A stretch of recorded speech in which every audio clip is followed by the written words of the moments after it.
Hello everybody, welcome back once again to the Final Fantasy VI Pixel Remaster, Perfect Stats Guide. So the last video there we took care of the Narsh battle, and we're going to head on down to Figaro.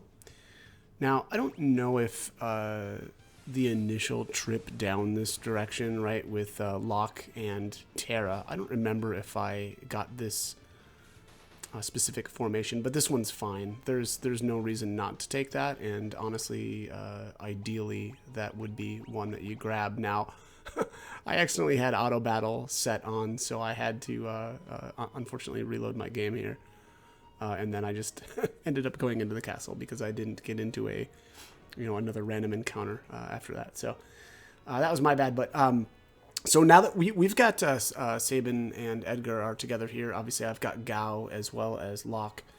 This is going to be my Zozo team. And honestly, Locke isn't that great, but also there is a scene here if you walk far enough up into the castle, if you've taken both Edgar and Sabin. And this is just to give you a little bit more history between, I guess, like the events that led to kind of Sabin going off on his own, and it's pretty cool. Obviously, so Sabin and Edgar's father, dies, and then there's a question of who's going to be the king next, and Sabin did not want to be king, and so they toss a coin, which is always a little bit funny, right? That's not the typical way that that you decide who's going to be the next king, right? It's normally progression and based on who's oldest, normally again, but or at least that's the terms that I think of it in. But anyway, so again, Sabin here has just learned the news that his father has passed away, and obviously he's kind of enraged, and he kind of lashes out here about, lashes out against some of the people here in the castle, which I don't know that is entirely fair of him to do, but regardless, he obviously loved his father a lot, and is annoyed then by the talk of who's going to succeed him, but again, I think somewhat unfair, right? I guess if these people are indeed really only interested in who's going to be king next, then okay, fine, fair criticism, though most times that's not how it pans out. That is or it would be an important thing to to have that. Also, the funny thing is that it's not hammered out already. Like, how do we not know? And why is this, going to be decided on a coin toss? But yeah, that's how they do it apparently in Figaro. So, all right. Anyways, yeah. So here Edgar actually is and I think he's got a good point here. He says to Sabin, what's going to happen to the people if both of us take off? And so he says, basically, let's flip a coin. If you win, you get to decide what you want to do. And essentially, I think also, like, the assumption there, though, is that if Sabin wins and gets to do whatever he wants, then Edgar is going to be the one that has to stay behind and become king. Even though, again, Sabin actually brings up the fact that Edgar has indicated that he didn't want to be king. So, that's always, just thinking about it again is kind of funny that, the loser ends up being the king.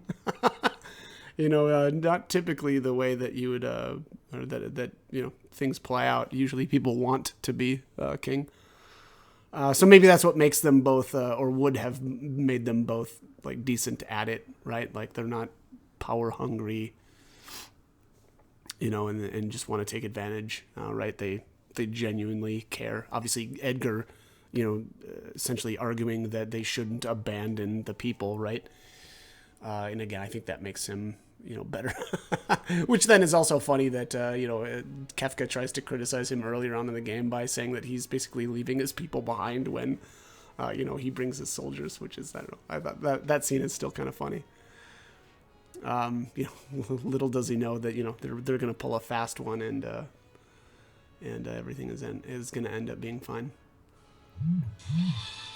But all right, sorry about that. At this point now, with Edgar at the lead in the party, we can buy the tools for a cheaper price. Definitely do that too, and it's a good time to stock up on healing items here. He doesn't have basic potions, but he's got high potions, which are good. Phoenix down. I was down to 2, so that's, you know, probably not so bad to pick up some of those. I sold a bunch of tents here, and I don't know. I think I guess I sold some daggers and stuff too. That I think I got some of that stuff maybe on the Veld. I guess plumed hats. That's old stuff, right? That's from Locke scenario, and we don't need those anymore. Once you've got enough green berets from the Veld, all the rest of the helmets really in the world of balance are pretty. I mean, they're not useful after that. So nothing wrong with pawning off some of those for some quick cash. I was pretty hurting, you know, for money. I didn't really spend that much time as I normally do, I feel like, on the Veld.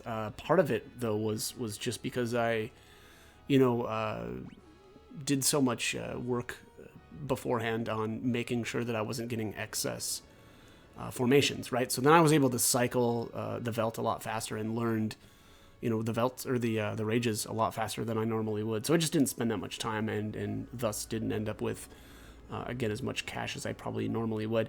That, I would say, it worked out okay. It was pretty tight here, and I ended up probably selling some more things than I really wanted to buy some stuff down in Jadur, whatever the name of I don't know how to say that city name. But anyways, let's head on up here to this is Collingen.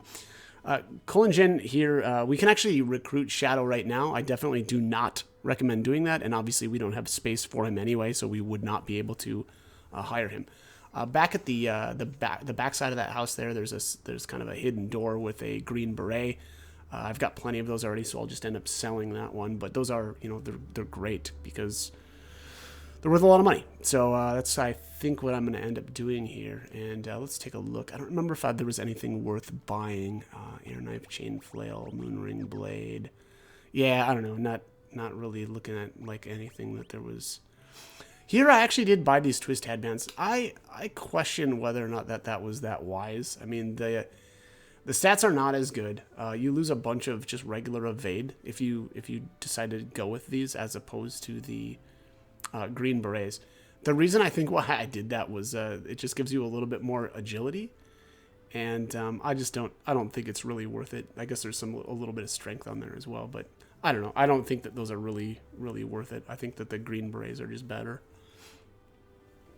You know, with the little I guess extra stats here that you get on these, I don't think make them worthwhile. But whatever, I think I ended up buying a couple or something like that just to try them out. But again, not something that I would at least recommend. Again, so anyways, again, you can pick up Shadow here. Now, there's kind of one, I guess you could make a little bit of a case for grabbing Shadow right now, but I don't think it's worth it, and I didn't do it, and I don't think you need to. The only reason why I even bring it up at all is, for one thing, if you wanted to grab Shadow right there, we would have already had to have Gao leapt off. And that means going all the way back to the Veld, you know, leaping him, and then coming all the way back over and then picking up Shadow. And then what? Then I would have to go back to the Veld again to pick Gao back up, because we need Gao for the Dadaluma fight. So it's not worth it. The only reason why I even bring all that up would be because Dadaluma is pretty brutal, and Locke is frankly just completely dead weight in that fight. I use him to steal, but that's it. And honestly, though, you don't need to. You know, as long as you set up like this, you should be able to take out Dadaluma, you know, without that much difficulty. Anyways, we're gonna head in here to grab the hero ring. I actually really like that on Gao. It's also semi-decent on Edgar. Probably better for Gao, though, because Gao, you know, oftentimes swaps between physical attacks and magic attacks when he rages. So that's a decent That's a decent item for him. Now, there's a hidden chocobo stable up here that I always enter. The other thing I will say that it is very important to avoid all battles on the world map right now. You don't have to do that, but I'm just bringing it up right now because all of these battles end up in. Let me just see here. I gotta see which pack this is. And this is pack. Yes, it's pack 13. Okay. Again, I bring this up, and this is only if you are planning on morphing on the Velt. That requires a glitch. You have to glitch the Ragnarok Esper onto one of your characters. Very easy to do, but it's up to you on whether or not you want to do that. If you want to play completely legit, then don't worry about it. But I decided that I wanted to morph the Hill Gigas. And the Hill Gigas, when you morph it, you can get an Organics. Now, it's not an amazing weapon, but it is very, very strong. I guess the biggest problem with it is sometimes it breaks. So it's questionable whether or not that's worth it at all. But the reason why I say don't take any battles on the map basically is because if you haven't run into any formations out there, the Hill Gigas will appear in pack 13 by itself, meaning that if you save before that pack, you will obviously always get into a battle then with Hill Gigas on the Velt, and you can morph him there. And again, you can sometimes get the Organics. It's obviously a very low percentage that you're going to make that happen, but I wanted to at least point that out because well, that's what I ended up doing. So the other thing is, if you take some of those battles, or if you take some of the formations out here on the world map, that's going to dilute, the chances that you'll get the Hill Gigas. So it's really, again, up to you, and whether or not you even think the Organics is worth morphing, it's really questionable. I don't really love that sword. It is strong, but again, it breaks. So you could play around here also with these the quick saves, right? Like if you go into a battle and it breaks on you, you can always just reload your save. Again, that's up to you, but it's a lot of screwing around, frankly, for questionable gains. But anyways, all right. So I think I head up here to the relic shop and buy one more earring. That is going to get us to a total of 4. I really like those. And I think I put 2 on Sabin and 2 on Gao. And I at least I think that's the case. Actually, I'm pretty positive that that's the case. So yeah, I don't know. I had to sell some stuff to be able to afford it. Here I sold 2 of the green berets there in order to afford that. It's questionable whether or not that was really worth it, but whatever. You only live once, and we're gonna be able to get plenty more of those green berets anyway. So I wasn't all that concerned about it. So yeah, all right. So it's looking good here. Let's head out. I knew also. I think I wanted to have one more twist headband for somebody, but I didn't end up buying that because I knew that we were gonna get one more in Zozo. But here I decided to sell my last tent because I wanted to buy that sword for Cyan. I didn't want to have to. Actually, it didn't really matter. I could have waited and bought that on the return trip, right? Because we don't have him with us anyway. And we will be stopping here one more time prior to the Opera House. And I will end up, after the Zozo events are over here, I'll be getting Cyan and putting him back into the group with us. So, all right. Anyways, let's hop on a chocobo and we will head on up to Zozo. Again, I don't want to get into any battles up here, and we'll just make sure that is the case by jumping on that chocobo. So, all right. We will save also when we get up here. And we can now head in. Yes, so Zozo. Another very important aspect here to Zozo that I want to bring up. There are only a few encounters that we can get into, or that I wanted to get into. So I'll try to point those out. Out here on the streets, the only thing that we want to get into battle with is the Hillgigas. We do not want this fight. Normally the 4 gobbledygooks are pretty good. Because you can noise blaster them, and then they will cast Vanish on you. And Vanish is amazing. Vanish is not only for here, but for a lot of spots. But it is really good in Zozo. Unfortunately, the 4 gobbledygooks up here in pack 14. And we do not want any of those in pack 14. We want only Veil Dancers, or I should say I only wanted Veil Dancers in pack 14 because I was planning on morphing them. By the way, this battle is great. You want this one. We want the 2 Harvester, 1 Veil Dancer. The reason for that is anytime a Veil Dancer is by itself, it will nuke you, and we don't want that. We don't want to be dealing with that. I think we've only got 1 wall ring right now, which is nice, but I would just rather not deal with it altogether. So I want to only get into formations where the Veil Dancer is with other enemies. There are only 2 formations where a Veil Dancer is with other enemies. It's this one, and then there's 1 more with the Veil Dancer that we will get in later, with a Veil Dancer and 3 gobbledygooks. That fight is amazing, and we need that fight before we get to Dadaluma. And I'll explain that a little bit more once we actually get there. But again, so why though, right? Why do I want to do this? I want to morph Veil Dancers eventually. And why? The Veil Dancers morph into Miracle Shoes. Miracle Shoes give you haste, protect, shell, and regen. They are amazing.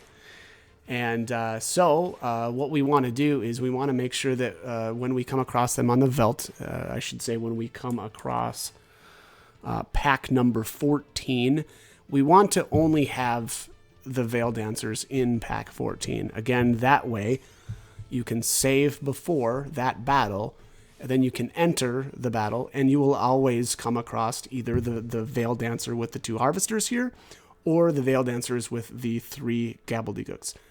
Again, reason for that is we don't want her alone because she will just nuke the crap out of us. So that is the plan here going forward. And again, out here on the streets, though, the only fight that I want to get into is the single Hillgigas by itself. This is the one. And again, because this one is pack, what did I say? Did I say pack 12? No, I'm sorry, pack 13. And for the same reason, I would like to, and it was, again, arguable if it was worth it, but I did morph one of those Hillgigas into a Organics. So again, up to you on whether or not you think that that's worthwhile, but here's the clock. The timer is 6:10:50, and that will open up the path for the chainsaw. We really need to get that. The chainsaw is amazing, and is, I think, absolutely a must for the Dadaluma fight. Now, there I got into a battle with a single Harvester. I needed to, and so I reset after that. And I did want to point one thing out here, and it's arguable whether or not this was a good idea to be doing this. I try to steal from the Veil Dancers. Their rare steal is the Thief Knife, which is, we've already got one, but I would like to get another one for if I ever decide to dual wield them with a Genji glove. It's questionable whether or not that's that great, but I like it. So I always try to steal at least from them. And again, as long as the Veil Dancer isn't by itself, it won't nuke you. So we're going to be fine to try this. The thing, though, that you have to be really careful, and this is actually super risky, is if you try to steal from one of these Harvesters while they're not under the Noise Blaster status, right? Like they're basically charmed. If you try to steal, then they will try to steal from you, and they'll steal like 8,700, whatever the money is at a time. And the only way to get that back is to kill them. And we're not going to be able to kill anything here, right? Because we don't want to. So it's really risky to try to steal at this point. Now, the way to get around that and I do have some footage of that, is by being vanished. When you are vanished, they will not be able to steal from you. They will always miss. So it is better to wait until you find that Veil Dancer, Gabbledygook battle, use the Noise Blaster on them, have them all vanish you, and then you can mess around with trying to steal from Harvesters. The common steal from a Harvester is a Silver Spectacles, and the rare is the Dragoon Boots. Now, if you are not concerned about, morphing at all, then go ahead and steal to your heart's content, right? But again, if you don't care about morphing and you just want to steal, you can do that, and then you can run into all of the different Harvester battles that you want, like that one there. But I don't want to, obviously I don't want to do that. And for the reasons that I've already said, I want to be able to make sure that every time I get into those packs on the Veld, I am getting the Veil Dancer with, some cronies, so that we can try to morph those. So like I said, that battle right there, also with the Harvester and the Hill Gigas paired up, that unfortunately goes into, again, I think it was pack 13. Nope, I got it wrong again. That's pack 14. Pack 14 is, again, the one with all the Veil Dancers. So definitely resetting the game anytime we run into anything, again, other than a Hill Gigas by itself. So, let's see here. Oh, and there we are. Speak of the devil. So again, this is the one battle that you want to, get outside here. You don't have to, right? Like, you can technically make it through all the streets by, just constantly quick saving and reloading if you get into battles, but I don't think it's worth it. And I actually wanted to get that Hill Gigas in that pack. So. Here's another Harvester by itself, so we're gonna have to reset this one. And here's where the teleport stone, the trusty teleport stone comes in handy. For most of this, well, I guess, definitely up until this point, it's better to just use a teleport stone than to try to run, right? Because running takes so long and can fail constantly. So it's better to just use either, a teleport stone or a smoke bomb. Smoke bombs work too. But eventually it'll be better to actually get killed in the battles. And I frequently do that when I'm actually morphing on the Veld. What I will do is I will just either kill myself by using like a multi-target like Fira or Thundera or whatever. And that way, then you don't have the load time. It'll just, whenever you die, you can go right back to your last, quick save, and it's really fast. And that is definitely the better way to do it.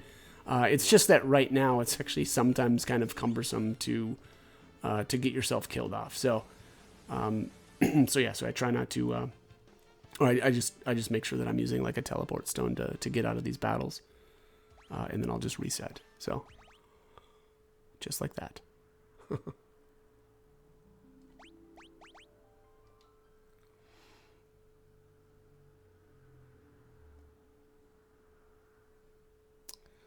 Boy, one other thing that I noticed about this game was that when I was reloading like this, I don't know if there's like a memory leak or something like that, or what is going on, but my load times got progressively longer, and so eventually I just I would just Alt F4 and close the game out entirely and then reload, and it would kind of like, I guess, fix that little issue, right, of these extremely long load times.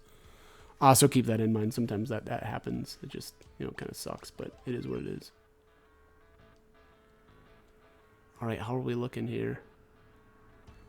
Let's rate this part. I couldn't make it all the way through, I noticed too. And by the way, so the Veil Dancer by itself, this is I left the footage of this in to really hammer the point home. You do not want this Veil Dancer showing up on the Veld. oftentimes, if you're not really paying enough attention, what'll happen is you'll knock out a bunch of battles, get a bunch of magic learned and stuff, and then what do you know, a lone Veil Dancer shows up and wipes out your entire party in a turn. Now you can have yourself equipped with a wall ring, but even sometimes the wall ring isn't enough to then you're going to be dealing with her solo. So again, it's better to just avoid all of that discomfort and make sure that you never get solo Veil Dancers on the Veld. So you've been warned. But all right. Here, I don't know what I was doing. I was doing something, and I just let these guys stack up, which was, I don't know, kind of mean, but whatever.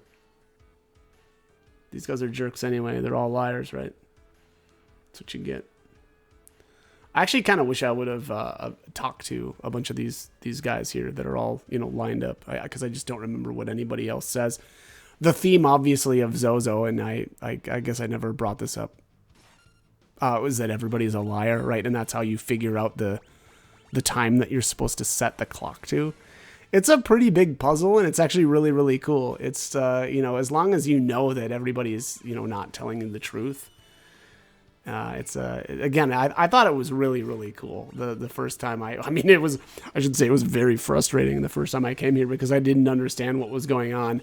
But, most people tell you that, the people in Zozo are liars. So, at least there's there's a hint, at least, as to what's going on. But, again, when I was, I don't know, 10, I had troubles figuring out what was going on in here. So, anyways, yeah. So here again, this is really risky. I think that this is actually really not that great of an idea to try to steal from these guys. If you're not vanished, the fact that again, if you try to steal from them and their back isn't turned, then what, did I chainsaw that guy? That was weird. I think I chainsawed him and he didn't turn around. Huh. That's weird. But yeah, anyways. Like I said, very risky to try to steal from them unless you have, your character's vanished. Honestly, I was really playing with fire here. And I guess, at the end of the day, I guess I probably figured, well, if it doesn't work, right, and I get my money stolen, well, I could just reload my game. So I guess there's that.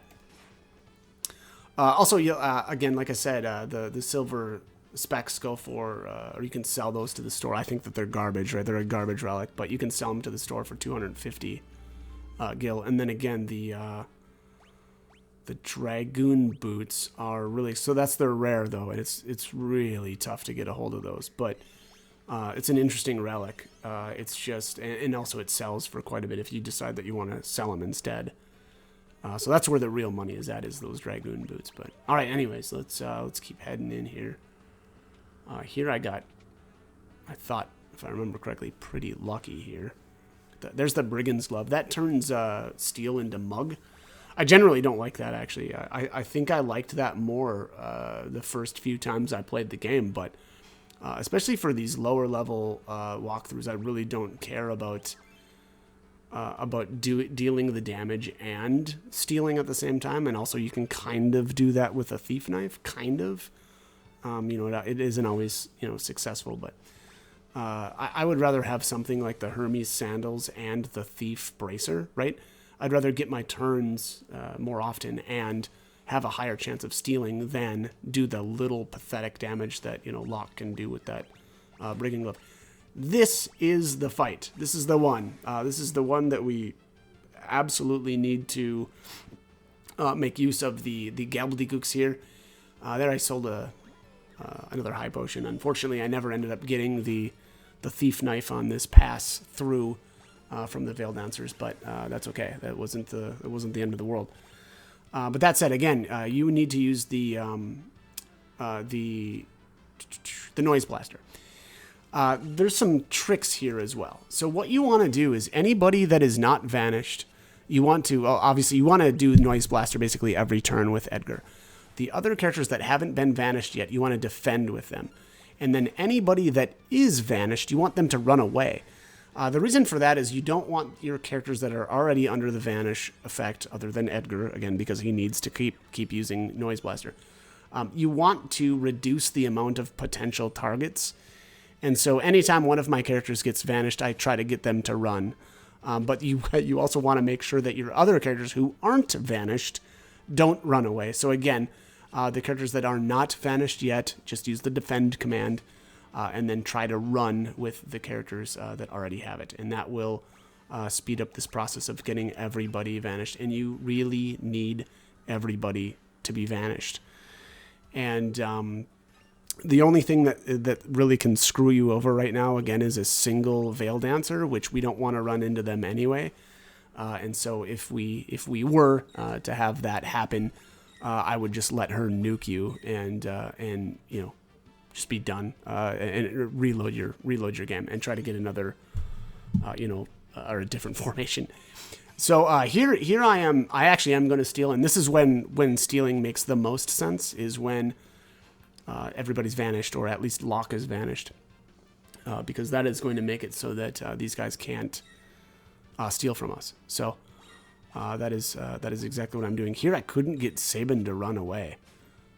He was being a real jerk. Not that I guess it mattered that much anyway, but yeah, it was more that I was really freaking annoyed.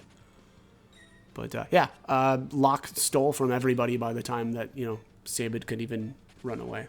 So dude just wasn't having any luck. Dude need to put his boots on. So.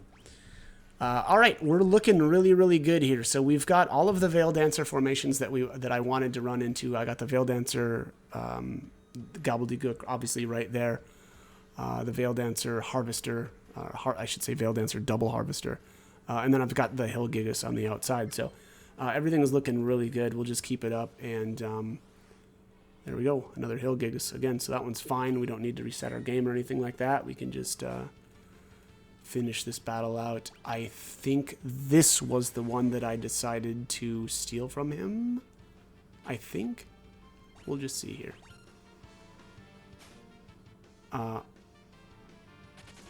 Yeah, it's looking like this is the one. Okay, so what I did here was the Hill Gigas. Oh, no, it's not. It's not this one. Okay, so it's farther up. But one of these guys I actually did steal from, and they have the Gigas glove. Which, I don't know, we've already got one, and then we've got the hero ring as well, so it's questionable whether or not you really need one, right? But I guess whatever. I don't know how much they're worth either. Maybe they're worth selling, but unfortunately they're a rare steal.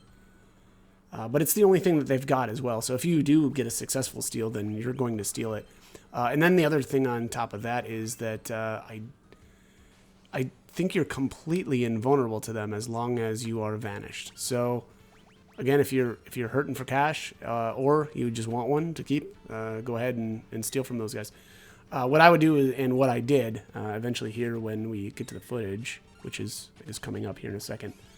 I think it actually might be right after this battle. What I did was I ran with everybody else. I just got them out of the battle. You could just defend with everybody else and then steal with Locke, and then just put the auto battle on, and then Locke will just steal turn after turn after turn. I guess kind of a lot like this, right? So, yeah. Anyways, that is something that you can do, and it's very easy. And unfortunately, though, I believe I let it run for about 15 minutes before Locke finally stole. And again, keep in mind that's with the Hermes sandals and the thief glove on, you know, to help him increase his odds of stealing, and it still took about 15 minutes. So that should give you some idea of how difficult it is to steal at this level. I mean, it's tough. So, all right, let's, yeah, just stay saved here, and I think nope, wait, maybe? Yeah, I think it's this one. I'm pretty sure it's this one. So yeah, like I said, I steal, and then immediately start running with everybody else. And then when Locke's turn comes back up, here I just turned on auto battle. And again, so I failed. Like I said, so I cut my footage here so that we wouldn't have to watch the whole thing. But Like I said, it took about 15 minutes. But here is the successful steal. There it is, the Gigas Club. So again, if you want one of those, or another one of those, I should say, because that was the item that we got from Mount Colts, I think. It was called the Atlas Armlet in the previous versions of the game. Again, I don't really know why they insist on changing these names. It's always a little annoying, but that's how it goes. And then there I came back. I didn't realize that I had stole. I think I was probably eating or something. But yeah, that's the benefit of the auto battle and vanish. Obviously, that's not going to work with everything, but yeah, it worked pretty good there. So all right, let's head on in here. This is the Burning Fist. So that is a new claw for Sabin. I have not bought a single other weapon for him up to this point. I think he had the the Mithril Claw and then maybe the Kaiser Knuckle. Does that sound right? I don't know or if it was the Venom one. I can't remember what was available up to this point. But all right, here's Dadaluma. So I actually left in the footage of my first attempt here, and this was actually a failure. Things just have to go really, really right if you take Locke here. And also you have to be equipped correctly. So I did double earring on Sabin, double earring on Gao, and then the hero ring on Edgar, and the Hermes sandals on Edgar as well. The reason being, we want that hero ring to increase the physical damage of Chainsaw, and we want the double earrings on both Sabin and Gao in order to bump up, obviously, their damage. Locke, again, completely dead weight here. He is only brought in to steal. Dadaluma has the jeweled ring, which is not great, but it prevents, what was it, Petrify? But yeah, not amazing. But here's the thing though, with this setup, because again, Locke is doing nothing for us for damage. That means that the chainsaw basically has to be successful every turn, and it means Gao needs to actually use Will of the Wisp every turn as well. Otherwise, this happens, and Dadaluma summons the two Iron Fists here, and this version, which is different from other versions of the game. In previous iterations of the game, as long as you left the Iron Fists alone, you wouldn't get experience. Here I nuked that one with Aura Bolt, unfortunately, but and I think, okay, so that one was still technically alive. But what happens here is you're going to get experience for both of them. So the goal here, you need to kill Dadaluma. If you don't want to get any experience, you need to kill Dadaluma before he summons those two. So you have 30 seconds to do it. That is the way this battle works. Dadaluma summons every 30 seconds. So, yeah. So just again, things need to go your way. There's a little bit of RNG here, but it's not too bad. But mostly it's equipping yourself correctly, because if you're not pumping out enough damage, obviously, with these characters, then it's not going to go well. And he is going to summon, and then you're going to be screwed and have to take experience. So, again, make sure that you're equipped correctly here. And, again, hopefully RNG is on your side. And those chainsaws connect, as well as, Gao decides to cast Will of the Wisp. So, but yeah, not too bad. Again, it's mostly just setup, and then, at least a little bit of luck. It wasn't too bad here. I think this was actually my third attempt. The other thing I will say, he has a thief bracer. That's the one that increases the success rate of steal. It's his rare steal, but it's not worth getting. And in fact, even the jewel ring as it is better, even though it's kind of garbage. It's still better than having a thief ring that you can't do anything with. I believe it's only Locke and Go-Go that can equip that. So, being that we don't get Go-Go until the World of Ruin, there you have it, 0 experience. So that's how it's done. Definitely, make sure that you're getting 0 experience there, and this is an easy way to avoid it, right? Again, it doesn't take that much work to make sure that you're getting 0 here. Again, you've got a little bit of leeway depending on whether or not you want a ward bangle from the Imperial Banquet. I wanted to at least attempt it. But if that's not something that you're worried about, then don't worry about it. And honestly, you probably don't need to worry about it that much unless you've got serious OCD like I do, because with the ability to use quick saves, a ward bangle is pretty much pointless. So, anyways, here we are. We're at the top. We finally made it, and Tara is here, and here we get our first glimpses at the Espers. And we will actually get them as well. So after this point, the game gets pretty fun, pretty quick. Zozo was a challenge getting through here with the exact formations, that I really wanted to get. So, but I think it does pay off, and it did pay off, and we'll see that, pretty quickly. Long story short, I ended up getting, and again, this is your choice on whether or not you want to use the Esper glitch or not. If you don't want to, then, don't worry about it. But I absolutely did. I was like, okay, well, this thing is, this aspect is really cool to the game, and it opens up this kind of like new thing that I haven't been able to do ever before. So that had to happen. So yeah, so anyways, and we, like I said, I put in a lot of work to make sure that, I was running into the right formations on the Veld, and so I wanted to see the payoff, and I will be honest, I think it really did pay off, and I highly recommend anybody that's interested in doing, this kind of playthrough to do that, because I think you'll be pretty pleased as well. The only problem, I would say, though, is that morphing is extremely rare to get the item that you want, so it's going to take a lot of patience if you decide to go this route. So again, you've been warned. But all right, anyways, so here where Rama is talking about how humans and Espers are not compatible, and he's talking about what happened with the War of the Magi, and and Gestal's aspirations of, power, right? So he used the Espers to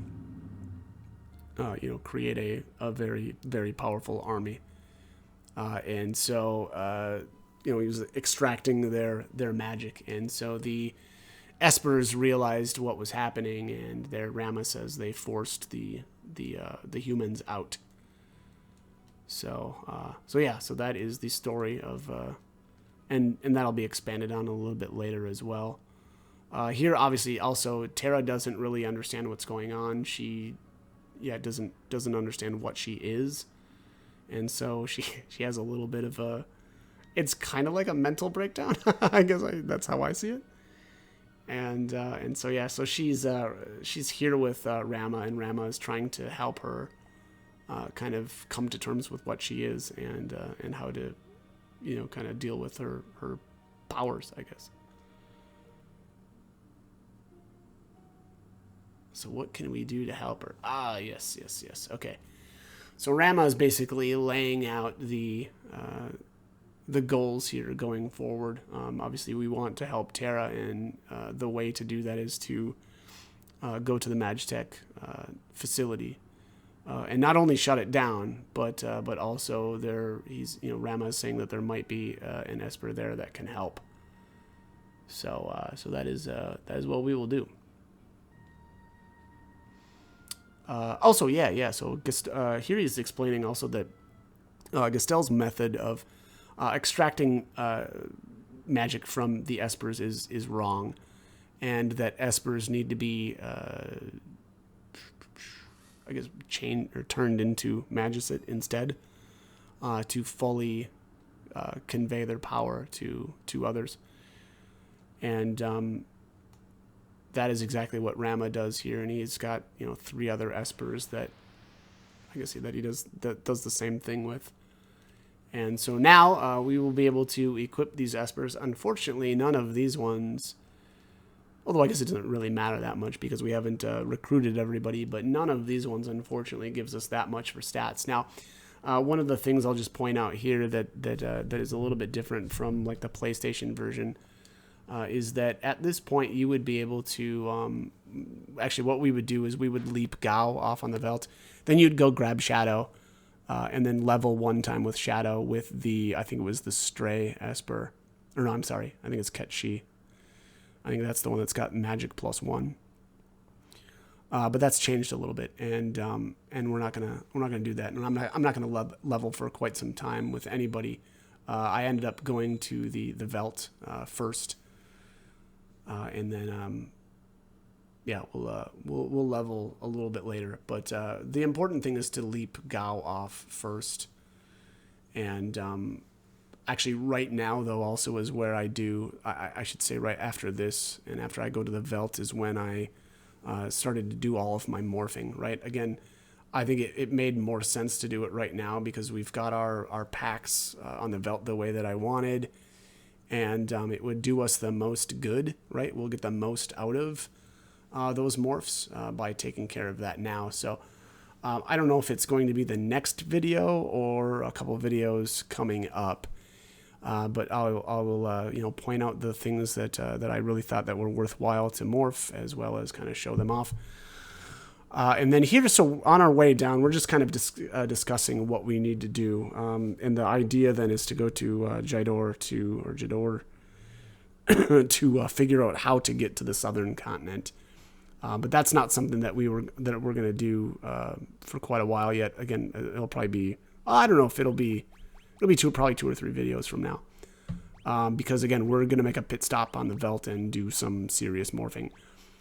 It makes sense, I think, right now to grab, actually I should say Celes and Locke are required. But it also makes sense to put Gao back in our party, as well as Edgar. These guys this is going to be the party that we're going to do a lot of work with here coming up. So don't leave a spot for Shadow. I initially thought that would be a good idea, but because Gao is with us, if we go pick up Shadow right now, Shadow will join at 6, and we will have lost a level, so we can't do that.